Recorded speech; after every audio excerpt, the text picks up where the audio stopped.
What's going on, everyone? I'm Brad Johnson. I host Corner Table Talk, where we explore subjects related to food, plus drink, plus culture. And as always, with your questions or comments about our show, we love your questions and your comments. You can reach me at brad@postandbeamhospitality.com. So in the mid 1980s, my dad's restaurant, The Cellar in New York City, was coming off of a hot streak. Our program of live entertainment was drawing standing room only crowds, the likes of Melissa Morgan, Platinum Hook, Keith Sweat, Najee, and Johnny Kemp, then only locally known, rock the house 3 nights a week until 4 a.m. For some unknown reason, in April of 1987, then Mayor Koch decided to reinforce an antiquated cabaret law, basically limiting the number of musicians on a stage at any one time. I don't have to tell you, this had a major impact on places like The Cellar and cafes and clubs around the city, as there was no clear path to obtain a cabaret license. Around this time, a couple of good friends of mine, Barry Adams and Eric Williams, were promoting parties around the city.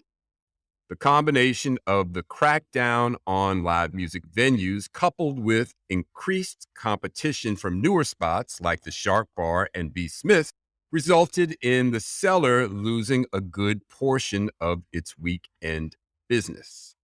So Barry and Eric became investors in the Cellar, and as an answer to the challenge of what to do for weekend entertainment to make us competitive, we hatched a plan to feature up-and-coming comedians. Looking back at some of the talented performers, now the names read like a who's who of the comedy world. Mind you, this was 1987, 5 years before Russell Simmons would launch Def Comedy Jam. The plan worked. The crowds returned. Our roster included Kim Coles, Bill Bellamy, Vincent Henry, Phyllis Yvonne Stickney, Rick Aviles, Chris Rock, and my guest today, a young man who still has that baby face from Washington, D.C., who was instantly a favorite, the brilliant Tommy Davidson. So in preparing for today, I read Tommy's memoir, Living in Color. In the years since we met, I'd run into Tommy here and there in LA. He's always warm, and he always made me feel like he and I had a special bond.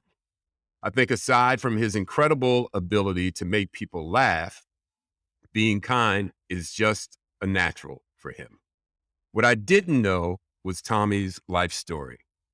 All I can say is you can't read this book and not come away with a profound appreciation for the gift that Tommy is to all of us. So with that, welcoming my man, what's up, Tommy Davidson. What's happening, man? Great intro. You know that. Thank you, brother. Thank you, man. Good to have you. So we kick things off, Tommy, with what I call short order questions. It's a couple of things I'm going to fire at you quickly. You've been in the kitchen. You know what short order is. So tell me, man, what are you listening to, Tommy? What music is on your playlist? The music that's on my playlist is definitely not what all the kids, the hip hop and all that stuff. I listen to smooth jazz. I listen to a lot of Latin contemporary, but mostly smooth jazz. And I've been listening to that for the last probably about 28 years. Although I listen to old R&B, old 80s R&B. Can't leave that out. That's a whole segment of beautiful producers and beautiful music. But for the most part, that's what I'm listening to. Yeah, man, I'm with you on that. So tell me, what's the first thing that you drink in the morning, your morning beverage? Coffee. And it has to do with my routine. It has to do with my routine is to go to Starbucks, whatever city I am in, and order coffee and wait in line, get it, and then go about what I'm going to do. It's probably the only opportunity I have to really just balance myself with everybody else. I'm going to have a normal morning like everybody else and just hang out with people because that's where I come from. So once I do that, then I can go on to whatever I'm doing. So it's, and I want to be the customer. You know, I want to go there, ask for what I want, get it and go. You like being the guy in the line at Starbucks. I like that, man. Just a regular cat. How about diet? Vegan, vegetarian, flexitarian? How are you eating? Like, I'm like a grizzly bear. I'm an omnivore. Okay. If it tastes good, it's going down. And I know for being 58, I got to start thinking about how I eat, but I mostly eat for flavor. I eat like a football player. When it comes down to really eating, I eat a lot. I eat a lot of proteins, usually steak, chicken, but I have an international palate. So I just like too many different types of foods: Jamaican food, Cuban food, Thai food, Indonesian food, Indian food, Italian food. So that's a lot. That's a lot. My menu is vast. You'll never see me going, you can't eat, nope, can't eat that. Nope, can't eat that. Nope, sorry, don't eat that. Don't, nope. I'm like, okay, yeah, got MSG in it, but go ahead and give me the Mongolian beef. With, Yeah, you're a good guest at the dinner table. yes. Yeah. All right. How about your favorite live comedy performance, not your own? I think my favorite live one is probably Richard Pryor live at Sunset Strip. That's my favorite one. He's my favorite comic because he can make you experience the comedy. So you experience it. You're not watching it anymore. When you watch him, you're a part of it. You're on the stage with him. That's what I love the Yeah. most about that special. I remember first getting that nigga's crazy album and playing it at home, man, and not wanting my parents to hear that I was listening to it on my stereo, me and my boys in my room, man. But that album Yeah. just cracked me That's up, the one man. that got us all, right? That's the one. Yeah. Know every word still, all the jokes. Yeah. All right. So how about the last person that made you laugh? The last person that made me laugh, I do a lot of comedy now. So I got to go right to something recent. But I think it was Earthquake did a concert Father's Day. And I just watched him for a couple of seconds and he was cracking me up. So that's the last one. But when you said the last person that made me laugh, it's got to be the next day. And then the next day. That's your life. All right, man. Let's jump in here. How are you, Tommy? How you doing, man? You look great. Things are good. Things are good. I'm at the point where I can accept the things that don't go my way a lot better than before. I'm a lot more flat on my feet about who I am. So I work each day towards an ideal of what I like to be doing. And then that's enough. That's enough for me. Well, before we go back a few years and revisit some of the high points in your career and big moments for you, I want to read a couple of quotes from the back cover of your book and just get your reaction if you don't mind. Yeah, good. So, Whoopi Goldberg had this to say: Tommy Davidson is a journeyman performer. He knows the how and the what, and his timing is off the hook. He's one of my favorite performers. Oh, and did I mention he's really funny? End quote. So you mentioned a deep admiration for Whoopi in your book. What are your thoughts when you hear those words back again, Tommy? The good thing about her is she doesn't want anything from you. She just wants you to do good. She wants you to live good. She wants you to have good things while you're here on this place we live. She pointed me out as one of her Magnificent Seven. She said, you're part of the Magnificent Seven. And that's the comedians that know how to do everything. Jim Carrey, Billy Crystal, Tom Hanks, Michael Keaton, her, and me. Wow. That's what she put it at. That's elite company, man. I remember going to, she just down to earth, calls it like it is. She's like the people that I grew up with in DC and in New York. I was going to an audition for, I think one of the cast members of Friends was doing a new sitcom. And I went in there and I looked and they had 100 black dudes in the line for this one part. You know what I mean? And I walked out of there. I was just like, you know what? I'm going to get out of here. They got plenty to choose from. Cool where I'm at. My agents were like, why did you leave? You could have went in. You could have did that. You could have did that. I just didn't feel like being picked through. Obviously, you don't want me today. You want to see how many of us you can get together and then pick out of all of us. I don't feel like being picked over and I don't have to. But the agents got off the phone with me. So I'm walking and she says, well, what are you doing over here? And I said, I just walked out of an audition. And she said, good for you. Good for you. I said, I'm going to go and cook me something today and I got a plane to catch tomorrow. She Right. reinforced my right to be able to determine my own destiny out here. Yeah. Yeah. And there's a security in that, man. And you feel like, I don't need to do that. They know who I am. And if they want me, they know where to find me, but you don't have to do that. So you don't. I like that choice, Tommy. Yeah. Yeah. So how about this from Byron Allen, quoted on the back of your book? So Tommy Davidson is brilliant, enormously talented, and extremely funny. His performances are the perfect combination of a force of nature and a work of art. This memoir is an absolute gift because it gives us a glimpse into his genius, end quote. Byron's a bit of a genius himself, man. That's pretty high praise. Yeah, that's good. I'm really glad that he said all those good things about me. I've done a lot of work for him, a lot of work in his different shows and things that we've done. And he's a genius and a genius in business. I love to know him. I do think that was an accomplishment of mine to get him to do that on the back of my book, because he very rarely does things for people that do things for him. So I was impressed. I was really happy about that. I was like, thank you very much. About time. Yeah, nice payback. Yeah, you could say that. I'm speaking just from business. Speaking just from business. With us, we can't take the white man's business rule. Okay. They have a rule in business with us. And their idea of a good deal is they start out, this is their starting point. I get everything and you get nothing. Now go ahead, let's negotiate. And they go from there. We don't got to do that. We don't have to take that business model, but sometimes we do. And some people do. That's okay. But I don't. I go from the business model that, hey, you have something I want. I have something you want. Let's work together and share the profit. Yeah, I'm with you there, Tommy. And that's a whole nother podcast, but I Yeah. know you have insight into what you're talking about there, and I'm right there with you. Jim Carrey had this to say, quote, "The massive challenges that Tommy has faced in life have been no match for his soaring talent and indomitable spirit. If he had lady parts, my search would be over." Of course, Jim's got to be funny, Uh, but uh, he touches on the massive challenges that you face and overcome. But your thoughts on what Jim says here, Tommy? he's probably one of my best friends. You know, what he's saying there is quite fairly, our friendship is based on us being in an even parallel personally and professionally, and even with the personal stuff that I've gone through too. He says in very few words what needs to be said. And that is, hey, boy's just like me. He's well-rounded.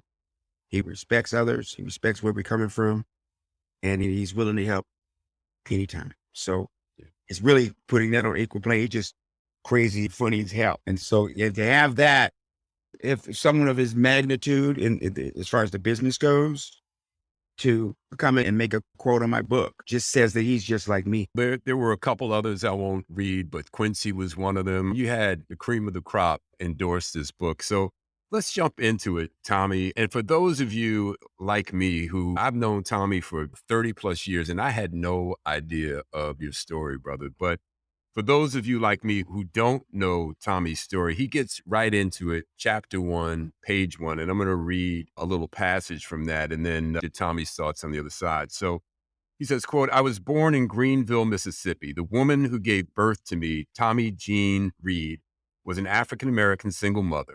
When I was an infant, she could not for herself, much less me.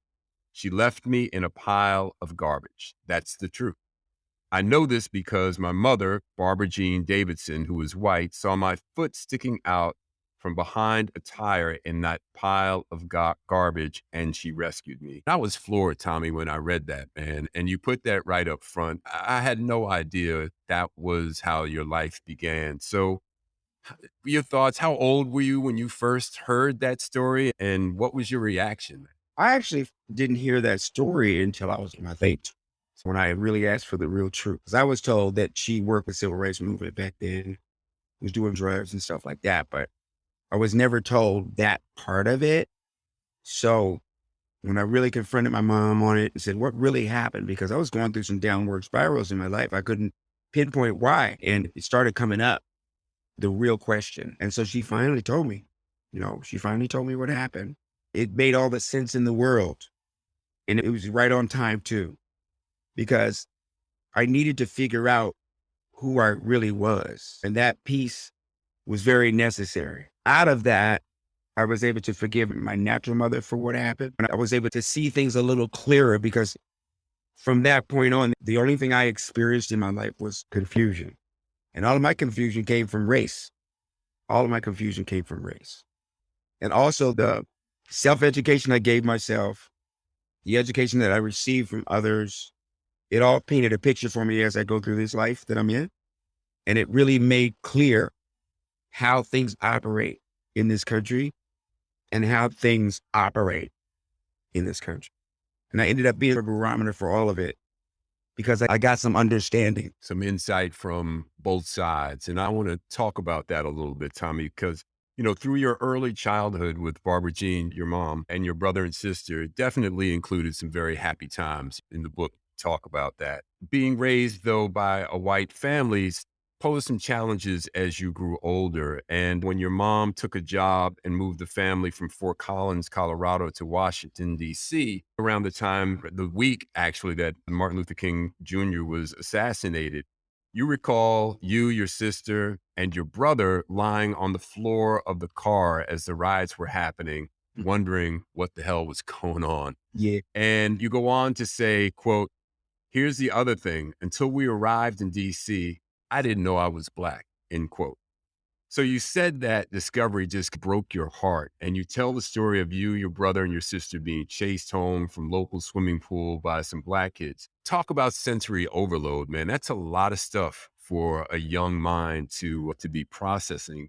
Just shed some light on that period for you, Tommy.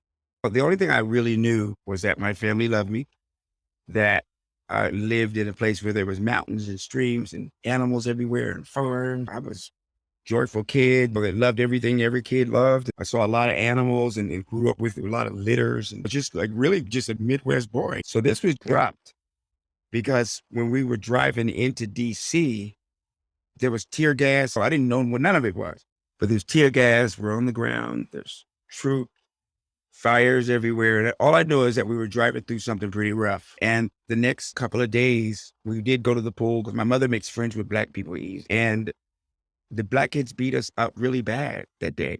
And they beat us up like almost damn near every day if we were alone.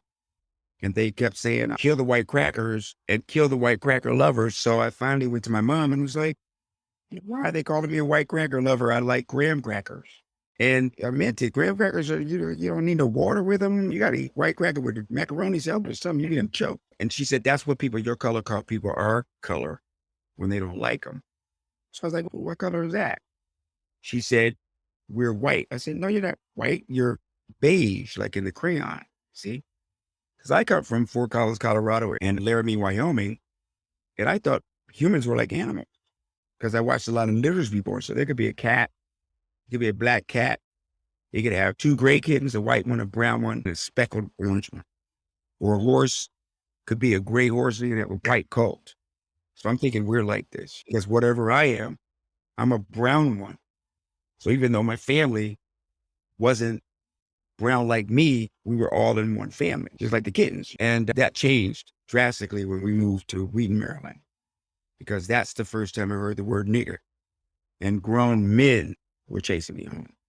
I'd be on my bike in a truckload of grown men would get off, run after me. I'd run through the woods, barely get home. People were throwing stuff through our window, nigga. I finally went to my mom and said, who are these niggas? We got to stay away from them. They're pretty bad people. And then she said, that's what people are, color call people your color when they don't like them. And I said, well, what color am I? She said, you're Black. I said, no, I'm brown, like the crayon. She said, I know, but that's what we call each other. And at that moment, man, my little 6-year-old mind thought that was the stupidest thing I've ever heard. But where did I belong in all this? Luckily, we finally moved to a suburb of Washington, D.C., right on the district line, right off of 16th and East West Highway. And it was integrated, but not all the way yet. Busing hadn't even started. And this time when the white guys chased me, some Black guys got in front of me. And the white guys ran the other way, and I've been Black since that day. I was like, this must be it. So from that day on, world being a 6-year-old. But I also had a good influx. I started being able to attach what I was to the rest of this country, or rest of what Black was through music, through Say It Loud, I'm Black and I'm Proud by James Brown. It was one of my favorite tunes when I was a little kid. We've been built and we've been scorned. We've been treated bad, talked about as sure as you born. But just as sure as it takes 2 eyes to make a pair, brother, we can't quit until we get our share. Say it loud. Say it loud. One more time. Say it loud. Like just staying on the table with a spoon. I was just really talented. And my mom exposed me to that stuff. So by the time I'm 8 years old, by the time I'm 6, I'm pretty hip because they're all white people are not the same. The type of white people that I came from are very liberal. I do understand what's happening. Do not want to be racist, are willing to explore the truth of that, are willing to share resources with others. And so by the time I was 6, or let's say 8, I already knew who Angela Davis was. I knew the Panthers were. I knew there was a war in Vietnam. It just was that thing. But it was hard. The hardest part was what it really was to be Black and all the stuff that I had to go through as a Black person that my brother and my sister did not. I think that's the travel of becoming Black for real, which is not a color, it's a culture. That's what really took place in my social spiritual space, what took place in my consciousness. I had read Malcolm X when I was, I think, 9, and my mother gave me the book. It was like, I think of her greatest accomplishment on the down low. I think she decided, I'm going to make sure that this guy knows who he is. And she gave me Bury My Heart in Wounded Knee. She gave me Leaves of Grass. She gave me all these books, and I read them all. She gave me what's interesting about the Malcolm X was she gave me that book. She said, I'm going to give you this book now. I'd read Claude Brown's Man Child in the Promised Land, Baldwin, like all kinds of stuff. And she said, when you read this, I want you to know that white people ain't the devil. Okay? And so I said, I know that, Mom. I know that. Halfway through the book, I came to the room and said, they might not be the devil, but they sure act like it. They could be devilish. Tommy, I'm gonna self-relate here for a moment because my mom, who you met years ago, was Italian. My dad was African American, and we had moved out from New York City. Stop. Who's the most wonderful woman I ever met? Oh, I always thought that you were the most lucky human being to have her as mom, man. She reminded me so much of my mother. And she was so even keeled, and her spirit was just right. And man, you chip off the old block, I'm gonna tell you. brother. Say that. Go ahead. Thank you, man. I appreciate that. So we had moved out from New York City, and I was attending 5th grade, first public school that I'd gone to. And up until that point, Tommy, I had no racial awareness whatsoever. My mom's family had disowned her. So all we knew was my dad's side of the family, which was the African American side. All of my friends were Black. Everybody I knew was Black. There just weren't any white people really in my life at that point, but I wasn't thinking that way. First day of school, they're playing kickball outside. They make me play in the game. I don't know anybody. I'm a little shy, skinny kid.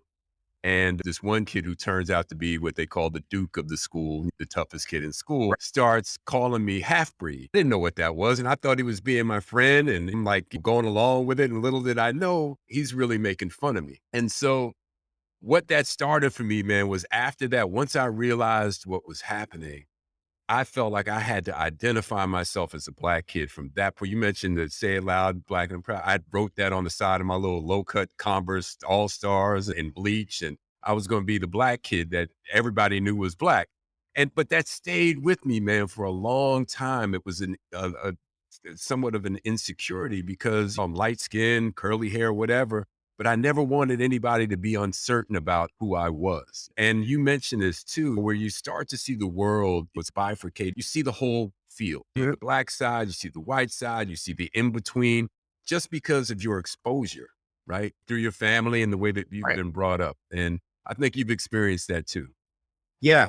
And it was just through my natural life's odyssey to just start to question it. Because what happened for me was when I was able to conceive that I am Black, and most of it came through violence, through having to fight groups of people or hurting somebody and then having to go to the principal's office or extreme stuff like being caught stealing. It was these things that it took for me to start looking at, let me really look at this thing for what it is to me. My grandfather was good. He already taught me that people are all colors, and he already taught me that the Native Americans were the heroes and the cowboys. All cowboys didn't kill Indians. So I had a really good scope of color and all that. But the scope that I started to really focusing in on was, why do whites have everything and Blacks have nothing? And that had to be answered for me. And I didn't get that answer in school. I got that answer from starting to look really close at the differences of what we had. where we lived, what kind of resources we had. And I started that very young, started questioning. I didn't even question it. I said, there's got to be something here that made this way. I didn't stumble upon what slavery really was until I was probably about maybe 16. I knew that it was an event that took place, and I knew all that stuff. I had even seen roots and all that stuff. But I didn't know the stuff that I learned from just studying on my own. I didn't know. So when I put that together, it became really very simple. It became really very simple once I started studying European history because I wanted to. The second that I knew that European history was linked to where we are now, I started diving into that. The whole Black history, African history didn't start coming until after that because I made a connection. And so that was the beautiful part of the education that I was able to receive from others. It triggered me. It motivated me to start looking. And that came from teachers, from coaches, from Black and white people. Just say, oh yeah, that was this, that was that. At some point I was able to put it all together and understand it. I was able to see on the waterfront for what it really is. I was able to see what Of Mice and Men and what Grapes of Wrath was about.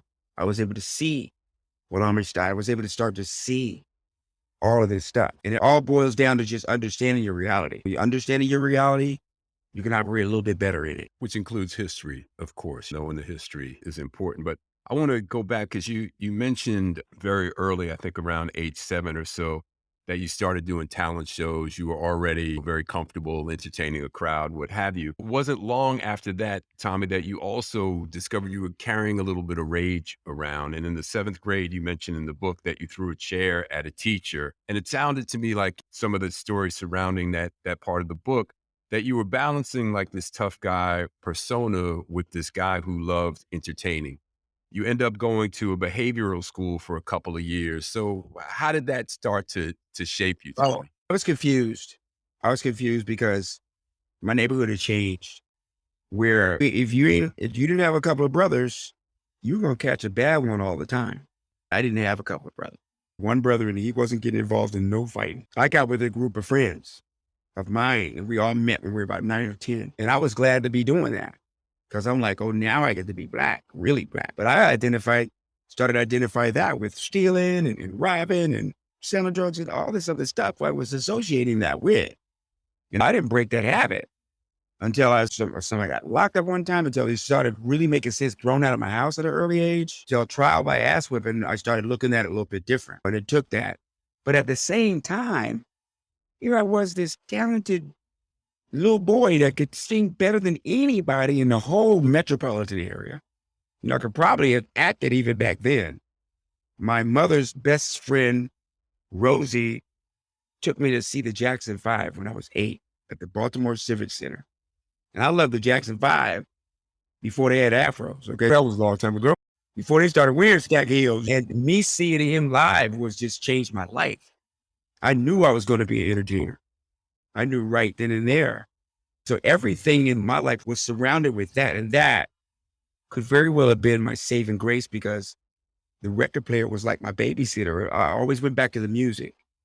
It got to a point where grown men would come and knock on my mother's door and say, can he come and sing for our band? What? He's 11. So it was always there. I ran into a girl that grew up with me that I met when I was 6 years old in the neighborhood. And she was at one of the first talent shows I did when I was 6. So it was always there. And thank God it was always there because it ultimately kept me out of trouble because I don't know why my buddies wouldn't take me to the final thing that they were going to do. Like when they had to go and take their guns and go do something, or they were going to do rob this, or they always tell me, you can't go. You can't go. And I always thought that, oh, y'all think about bitch or punk. And they were like, nah, you just can't go. What I didn't see is that God was looking out for me. And so were they. There was something in me that wouldn't let them let me go. I wouldn't have been able to even connect with that if it wasn't for that. Those near misses in our lives, man, that set us on a different path and we almost went the other way can make all the difference in the world. I completely relate to that. So after you went away to this behavioral school, you did for a while, but then fell into some bad habits, as you just mentioned. You moved out of your mom's house. You took 2 jobs. You read a lot, the autobiography of Malcolm X, Karl Marx. And you mentioned your erogenous zones by Dr. Wayne Dwyer, and a chapter in that book that was titled Make Your Vacation Your Vocation, and it resonated with you. Though you still dabbled in some counterproductive behavior, that was clearly a turning point for you. And you thought you might want to be a chef. You worked in restaurant world for a little while. And one of your very close friends at one point said to you, "You're a dumbass. You're the dumbest MF I've ever met. You need to go do comedy," end quote. So Tommy, talk about the lead up to this moment and then what happened next, because that was a triggering event. After missing by an inch, going to jail, I finally ended up being able to move back in my mom's house. She moved from the neighborhood we were in, moved to the suburbs. This made a difference now. That means I couldn't be over there every day, or at least I had to take the bus there. And my goal was to get into college. And so I eventually, when I got out of the behavioral school, I was determined to get back in my own high school, which I did. I actually got enough grades to get into community college. I had 2 jobs. I'm making sense of my life here. A friend of mine from around the neighborhood, he got murdered. My first apartment got all the stuff stolen from me, and they moved out, and I dropped out of college. So I ended up in my own apartment, and that's when it started, when I decided I was going to educate myself. And that was 2 whole summers, 2 whole years that I just put into doing that. During that time, a friend of mine who grew up in my neighborhood lived in the same apartments. I called him and said, "Man, I got a job as an assistant chef." I had worked at a work program in high school since I was 15. So I was like 19. I got this job. And he was like, "Man, you a dumb, man. You ain't got to do all that, man. You're stupid. You need to be doing comedy." He got me to go on stage 5 minutes at the worst strip club in DC. It took me a month to do that because I was like, I'm not doing that. So finally, we end up down there. The guy said, "You got 5 minutes." I look at him. I go, "What am I supposed to do?" He says, "I don't care what you do. Just go up there and say something." From the first thing I said, people laughed. And I stayed at that club for probably just about 3 months before promoters were calling me, before I started competing for citywide contests. And it peaked with New York City, with the Apollo. So a big part of my story is New York City, because I met a friend who turned into family when I was 9 at summer camp. So every year I would go to New York City as much as I possibly could, all my life. So I had the New York experience as well. When I go to the Apollo, that's the big deal. I lose by that much, but I meet a guy named Sinclair Jones, who was an attorney at the time. That was about the time that I was hanging out at the Cellar and under the stair and over there. I was coming over there before the comedians because I was loving Johnny Kim, but I was loving my cousins who were older went there. So it was just an organic part. And there was a big movement in music anywhere from 79 to about 84. That was Hush Productions. That was Kashif, who was the hottest artist at the time. Niall and Bernard had wrote Good Times, which started hip hop. There's this whole young generation of Black people that were changing New York City. Stopping Us Now came out. There was this big movement. See, in the 70s, DC was the place. DC and Chicago, but DC was really the place, the Black Repertoire Theater, Toast and Strawberries, Petey Green, which is all these different things that were happening in DC, one of the hip city. And so I got the best of both worlds because I was in both of the hottest era. You did have the era of New York City that was Studio 54, but that wasn't really where we started really hitting our stride. What is his name? The DJ? Crockett. Oh, Frankie Crocker. What Frankie Crocker was able to do. Right. What was happening in New York was a different thing. I got to be privy to all of that. Got it all in. From there, I moved to LA. Let's fast forward to that for a minute. But you mentioned New York in the 80s, Tommy, you're absolutely right. I mean, Upper West Side, jazz clubs, and eventually comedy, the theater district. You had Isabel, the restaurant. You had Debbie doing Sweet Charity, Phyllis Hyman doing Sophisticated Ladies. The way it was happening. You had Sam Jackson, Denzel, Wesley Snipes, people like yourself. The comedy world just starting to bubble. Eddie becoming a big star. I mean, it was a very powerful cultural era. And then like you, a couple of years later, I move out to Los Angeles. Now, you had moved out there a little bit before me, following the performances that you mentioned at the Cellar, and you meet Sinclair Jones, a New York-based lawyer. You two agree to work together. He's going to manage you. So you go out to LA and you play the comedy clubs, most notably the Comedy Store on Sunset and the legendary Comedy Act Theater in Leimert Park. You talk about this in your book, man, and talk about pressure. The first night that you go on at the Comedy Act, You got Magic Johnson, Keenan Ivory Wayans, Damon Wayans, Sinbad, Robert Townsend, and Eddie Murphy in the audience. It's like, all right, Tommy, go. So what was that like, man? That's some serious talent. Did you feel pressure or were you hyped that the room was just that deep? You were ready to go? Yeah. I was like, y'all better watch out. Y'all better be careful with me, boy. Because up to that point, I paid a lot of dues. I was still naive. I was still naive about the type of talent that I was. But just coming from where I was coming from, I was ready for that. I was ready for that situation. I was just ready. What I had to bring was organically real. My material consisted of some talents that I had and some ideas that were mine. That was a moment that I had no problem owning because at that point I had really manifested it to a pure talent. It had everything to do with where I came from. And so that moment, I was like, move out the way, because here I come. I had met Martin and Dave Chappelle years earlier in a comedy club. I didn't cut my teeth in a comedy club. I cut my teeth at concerts. Patty LaBelle, Luther Vandross. And I was one of the few comics at the time who had a musical repertoire. It was a repertoire that I had in me since I was a kid. And then all of the contemporary artists that were out. So I could do everything from 67 on up, from Al Green, "Time, help me, girl, as you can." You know, I had that stuff down when I was 11. Or algebra. We're in this love together. We got the kind that lasts forever. Or Lou Ross, "You'll never find."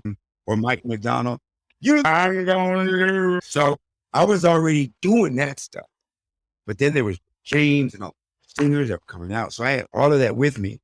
I didn't even know they were called impressions because my mother, when I'd be in the kitchen doing algebra, doing the and she used to say, "Would you shut that up?" And then one time she was watching them on TV and she looked at me, she said, "Do that again." I'd been doing that from the very start. So it really was a perfect eclipse for me.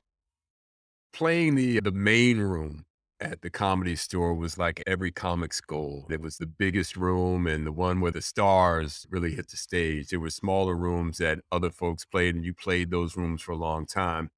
Then the night that you got tapped to play the main room, you're sandwiched between Eddie Murphy and Richard Pryor. Tommy, that's just one of those moments, man, you can't possibly ever forget. But how did that show go? What was the reaction? Did Richard have anything to say? Eddie have any encouragement for you? How'd that night go? Yeah. It was one of those nights that I was ready for too. Because I had been out there for 3 years. I had been the hottest black act, period, for 3 years. This was before Fresh Prince of Bel-Air or any of that. I had all these deals that came my way that didn't work out. I had been offered a role on Murphy Brown, which I passed on. I had a holding deal from Disney for probably about $500,000. Passed on that. Okay. Because Robert Townsend made sense to me. He said, "This is the only deal you think you're going to get for the next 5 years, to take it." Then there was a pilot with Eddie Murphy's company, Coming to America. And I chose to do that and it tanked. And I was left with nothing. I was back on the bus after having a car in DC, back at the deli I was working at. So when I got that call to go to the main room, it was like, you got to be kidding me. You know, it was like the day that Marshawn and the Seattle Seahawks were on the 1-inch line, except for they gave me the ball. It was like one of those opportunities. So I killed the room. Absolutely. Standing ovation. Each show, we did 4 shows. Every show I got a standing ovation. And I was in a little corner of the Comedy Store. They got the main green room, which got chicks and food and all. You don't even know, everybody's back there. And there's these little side rooms where you just sit and wait. And Richard Pryor came back there. It caught us by surprise because there's no doors on those rooms. And he peeks his head through the door and looks at me. And he looks down and shakes his head. And then he goes, "You was a funny motherfucker, man." And walked away. Boy, secretly were like, yes. Oh, man. I called my mother later on. I said, "Man, Mr. Pryor came and said this to me." And she said, "It's good." A week before that, she has sent me a letter with a $20 bill in it. And then the letter only had a few words on it. It said, "Don't go home." She said, "I told you to stay." That's magic, man. Love that. Tommy, I don't want to give too much away in the book. You're talking about what was truly like a golden age of comedy. Names like Pryor, Murphy, Jerry Seinfeld, Ben Stiller, Adam Sandler, a relatively little known Jim Carrey, Dave Chappelle, Paul Mooney, Franklin Ajax. That's like the gold standard of comedy. Am I just an old guy or was that really the era? It was the era. It was the era, and we were lucky to be a part of it. When I got there, and when you got there a few years after, this was actually what set stand-up comedy to its pinnacle, because in that Comedy Store and the surrounding Improv, Laugh Factory, comedy stores in Hollywood at the time were the stars getting the TV shows that they were going to get. Rosie O'Donnell, Roseanne Barr, Tom Hanks, stand-up. He got bosom buddies, never looked back. Michael Keaton, I believe Michael got Batman or something. Adam Sandler went on. Ben Stiller went on from there. Jim Carrey went on from there. Roseanne got the Roseanne show. It all went from there. And you look at In Living Color, let's not look at the stars that were on that. We know the stars, but the writers went on to create Friends, Martin. The writers went on to create everything that was on TV. So it was definitely a mecca, and it was a mecca from 87 till about 98. Because, and even like going into 99, because look at all the stuff that was happening from a business standpoint. Let's talk about Carl Kanai. Let's talk about Russell's business. Let's talk about Puffy coming out of New York, out of the Andre Harrell Uptown School. Let's talk about where people are now in relation to that period. Denzel did St. Elsewhere, right? From there, I remember when he got his first starring position in a movie was Ricochet. By that time, he was ready. We can go on and on about Kevin Hooks and Thomas Carter and that from White Shadow. Everything that happened starting in the 2000s was set up between those years. Even the business-minded. So, Tommy, you land In Living Color, and you spend a good amount of time on that in the book, but I won't go into too much detail. You and Keenan had a complicated relationship, but ultimately a fantastic one, and this was a brilliant opportunity for you, and you certainly made the most of it. You talked about how that show just reshaped the culture of what we came to know as entertainment on television. Just touch on that a little bit. What was the magic behind that program, man?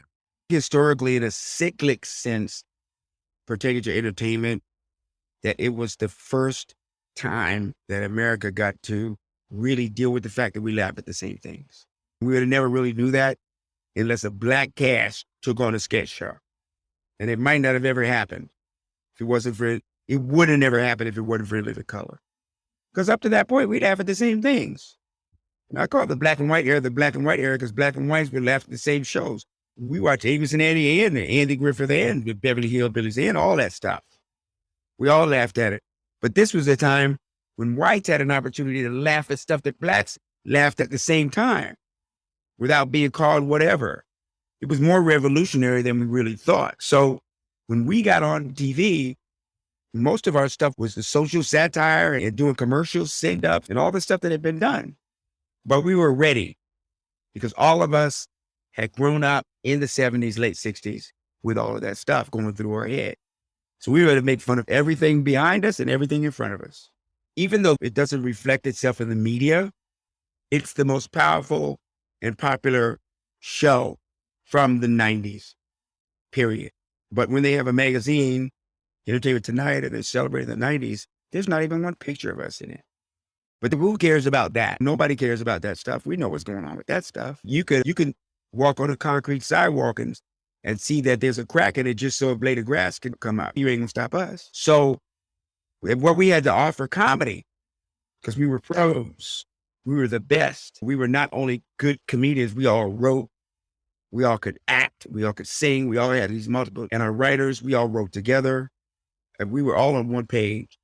We understood writing, we understood directing, we understood lighting, we understood costume, we understood how else how could we do it? We were skilled. We were the highest skilled, highest form of television at the time. Well, Tommy, it makes me think about, it's analogous to me to sports to some degree, because in listening to you, I'm thinking about the amount of life that you guys David Allen Greer, yourself, Keenan, Damon, brought to that television show that you had lived real life. You had lived it to that point, and you were studied, and you were versatile, and you were practiced, and you performed in front of live audiences. And I think about basketball, the NBA, and how early now they're pulling players out of college before they really lived a life. They don't know what to do with their money. Their game's not fully developed, but there's an opportunity to exploit that talent and they pull them out. That's what I see these days in entertainment as well, because comedy became such a thing and comedians became such a thing that too many of these actors and even some musicians, now that the music world has changed, if you're not performing in front of a live audience on a regular basis, you're not going to have that same sharpness that somebody who does will. Would you agree with that? Yeah, of course. But that's live. That's on stage. I'm sure that when people who were riding horses saw the first car, they said, man, that thing can't even go up a hill. They had no idea things change. Some things don't. And we're dealing with the rudiments and the basics of things. Although what social media has done, what the internet has done is that it multiplies your exposure. Whereas in the era that I came up in, your exposure is multiplied by your trajectory. So the further you go up, the more people find out about you. So it's on a parallel. With this, you could read something interesting on the toilet. And if it gets that many people that see them, Sprite say, we want to do a deal with you. But it's not anything that surprises me because this culture has always done business like that. Or else they wouldn't be saying, as soon as that little pickaninny gets 4, you got to start picking cotton. It goes into their till. It goes into their ultimate bottom. We're only in between their ultimate bottom line. What? Everybody ain't got nothing to eat? Let them eat cake then. Yeah. But things do change and somehow good prevails. What is good prevails. And that's the thing I'm happiest most about, being a part of everything. Yes, sir. I'm with you there. Telling me funny, man. You guys at In Living Color in January of '92 hosted a Super Bowl party that happened at halftime during the Super Bowl game and snatched the audience over to Fox to watch this party that you hosted. And I think it attracted close to 20 million viewers. It was a ridiculous hit, a great idea. And I happened to get invited to the party and I'm standing there watching you host to do your thing.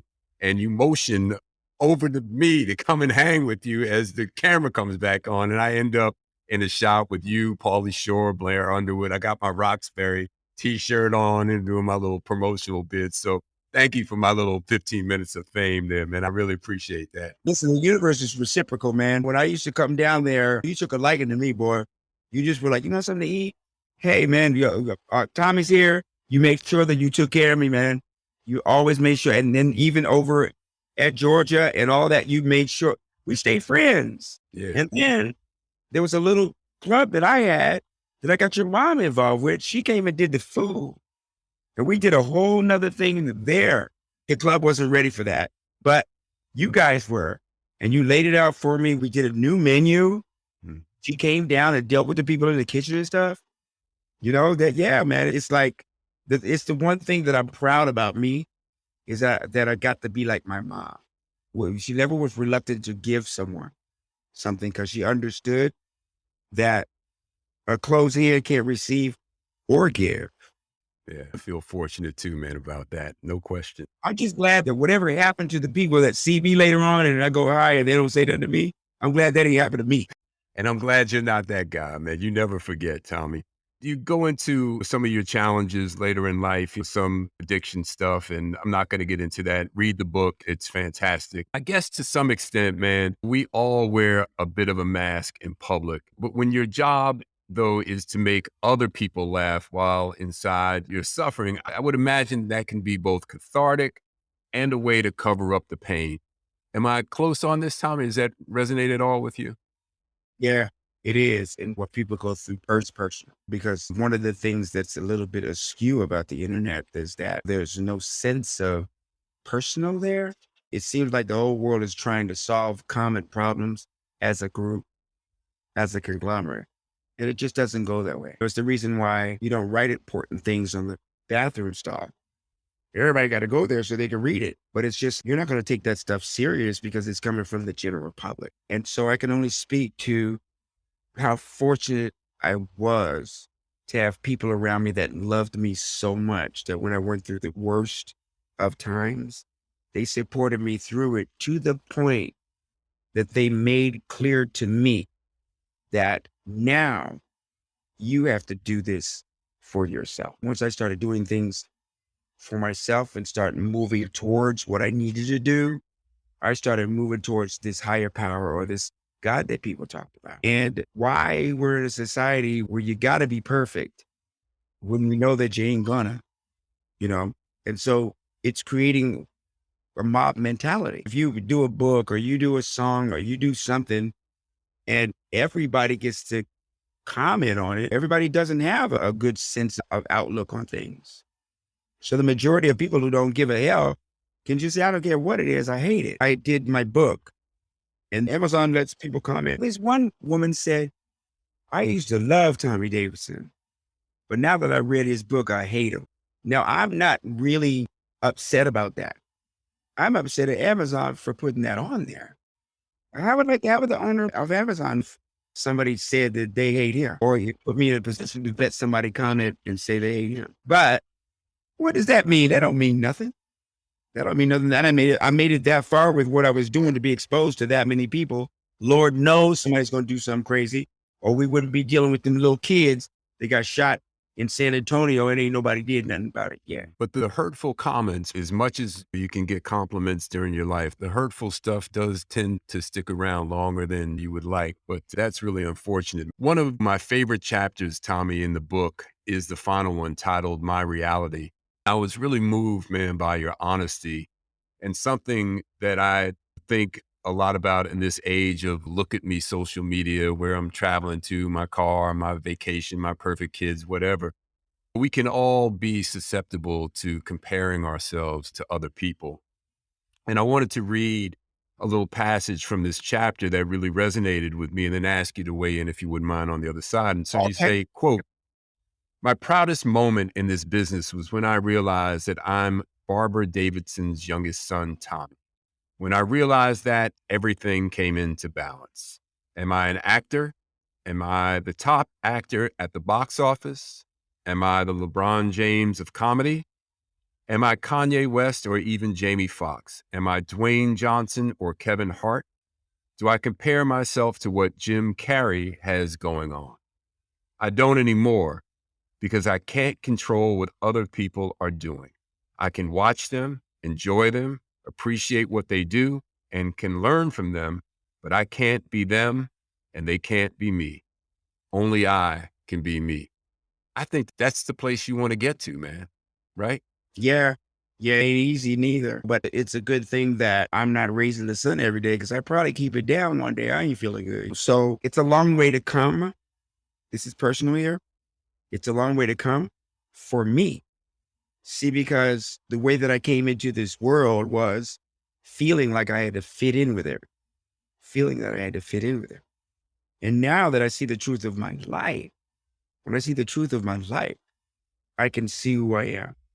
And I'm uniquely me, but I am an amalgamation of external and internal natural forces that brought me to this moment that makes me.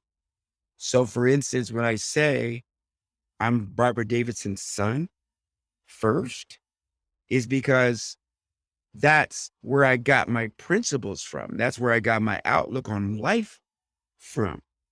We didn't have nothing. We were on welfare. I didn't look at this stuff till I was grown. We're on welfare. She still got her doctor's degree, doctorate. We didn't have much food. We come home and be coming up the stairs to our apartment. She started giving kids food to take home. And I used to go, what are you doing? And she looked at me and said, you don't ask me what I'm doing. I'm doing it. Do you have what you need? And I always used to think she was crazy. She came to school one time. My sister gets sent to detention and I get sent to class. She come. The hell you sending my daughter to class and my son to detention for? We didn't know that was your son. She said, what difference does it make? If they black and white, they were both late. Then she took me to a park bench and told me, I'm going to tell you this and you ain't going to like it. She said, if you want to be successful in this world, your sister can be late, but you can't. So it was the realities of it. And I guess what she taught me most was it's okay to be me, but there's a strong gravitational pull in this world, especially this society, where to be over someone is good, to have more than someone is good, to be more powerful than someone is good. And the only way that I was able to equate that to anything that made sense to me was anytime I tried to be more powerful than me, I fell on my ass. And anybody that's more powerful than me doesn't seem to care about others at all. They spend millions and millions of dollars just to spend a few minutes on the moon and don't want to do nothing about people that are sleeping under the bridges over here. So that balance is not for me to bring in balance, but I'm a part of the good balance. Sure, friends are all types of people. And we were lucky enough to grow up with friends of all type of people. In Living Color influenced everybody to be around all type of people. Laughing, Sesame Street, all the things that came before, the civil rights movement, the women's movement, the busing movement, all of those things made this the way it is. So when I say I'm myself, I'm just glad to be, because then I ain't got no false masters, man. Sir. So, Tommy, closing here, your story of perseverance and navigating through the world of entertainment and life with the start that you had to be where you are now, beautiful wife, kids whose lives you're involved in, your mental and physical health intact, and people paying to see you do what you love to do. That has to feel pretty good, man. And I would imagine that, I hope anyway, that you're finding some peace these days. And I know you've got some music coming out. You sent me a couple of songs that are fantastic. It's great to hear you in your own voice, but I'm hoping you're at peace, man. Yeah, I can say, yeah, I am at peace. I am at peace about who I am and about what I'm about. The world is going to turn. As the world turns, it's going to do what it's going to do out here. Now I have a center. Like, I know I'm from New York City. I know I'm from DC. I know I'm from Miami. And I know where I am. I know where I come from. I know the brothers and sisters that put it down before I got here. The ones that went to high school, went to college, got degrees and did that thing. The ones that just simply made something of themselves at the junior high school as a janitor. It don't matter. It don't matter. I'm a part of one hell of a sorority and fraternity. I'm Black, man. And that carries a lot of strength. It carries a lot of respect for me from my generations before. I can say I'm Black and I'm proud and mean that. I don't have to compromise about anything, because we're not in the position where we're not in the power position, economic power position in this world. But when we did run this country, we did it flawlessly for 8 years. That's right. That's right. The book is called Living in Color. My guest today is my old friend, Tommy Davidson. Tommy, man, thank you so much, brother, for taking the time to join me. It's great to see you and to talk to you. Man, I want to thank you for just hanging in there, because I was just like all over the place. And you're like, nah, we getting this done. My man. Thank you, Tommy. I love you much, man. Love you too, brother. Thank you.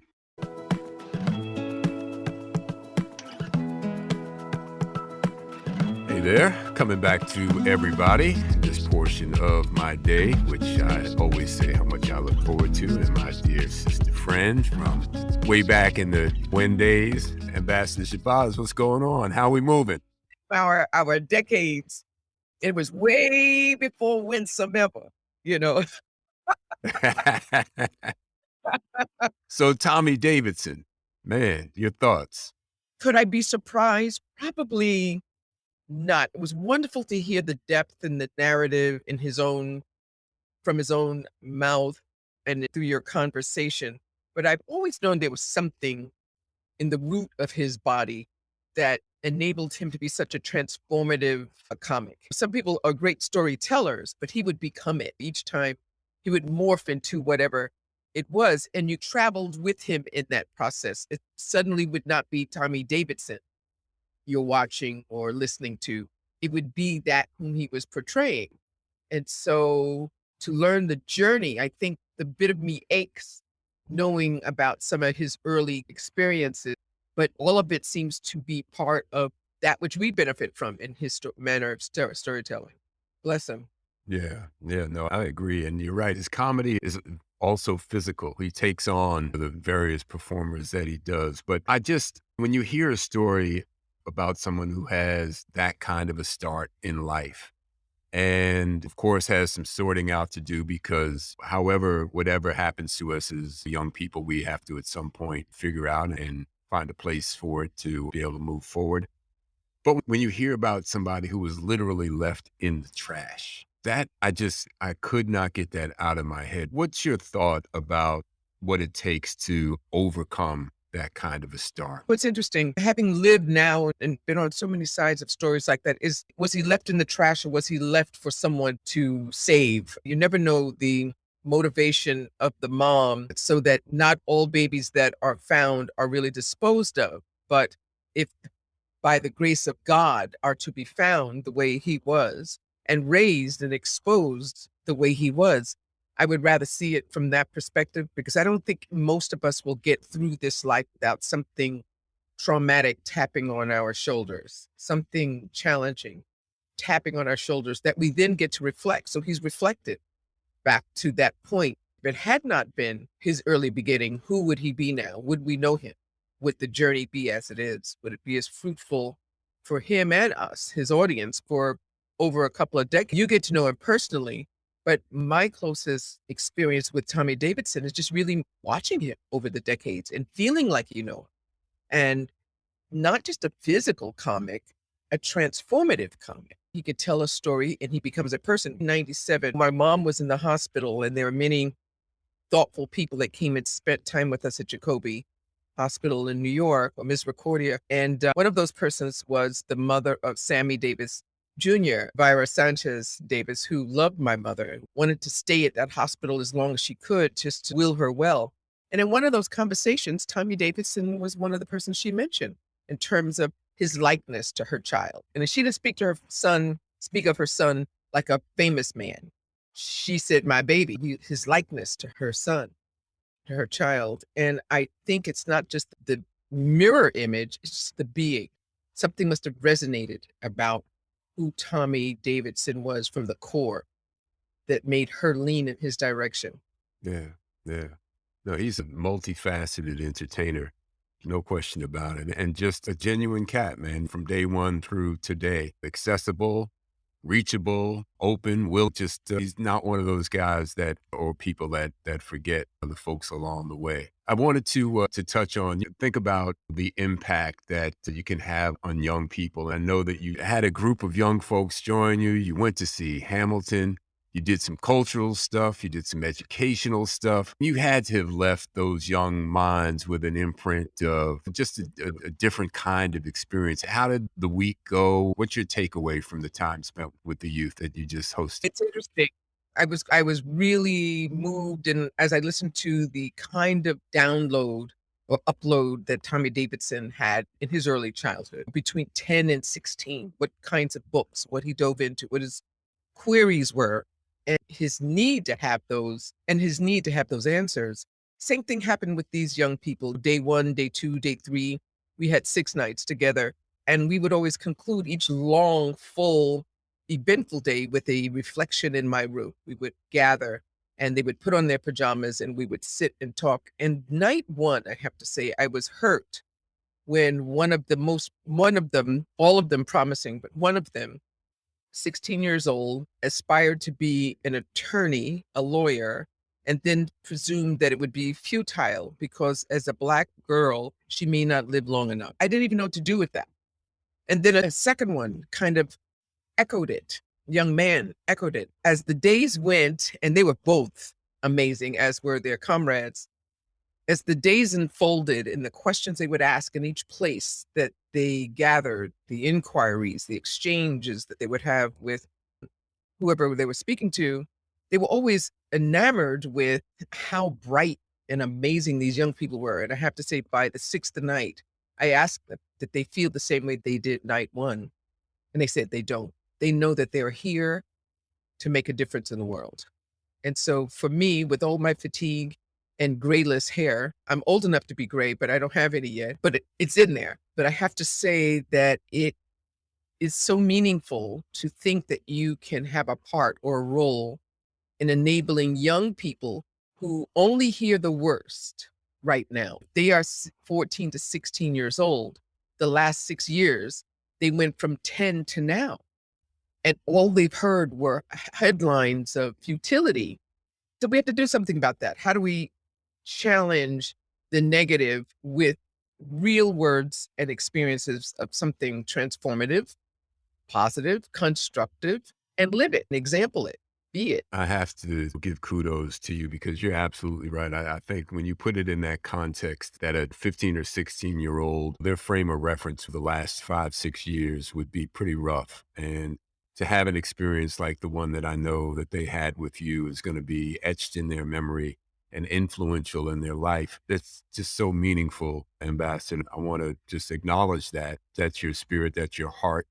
And that's the kind of work that you do that doesn't get a lot of airtime or any airtime because you're not out there talking about it. You're not seeking publicity for it, but you do that work, that groundwork, that frontline work. I just so admire you for that. Thank you very much. I have to say, we chuckled about it earlier, that I don't have the same buoyancy, but I do really revel in the fulfillment when you think you have made, some incremental difference that enables someone that already has the skill, that already has the potential, that is already someone we're going to see in the future, be reminded that they're worthy of every bit of it. Ambassador Shabazz, that's how we move, and you move like no one else.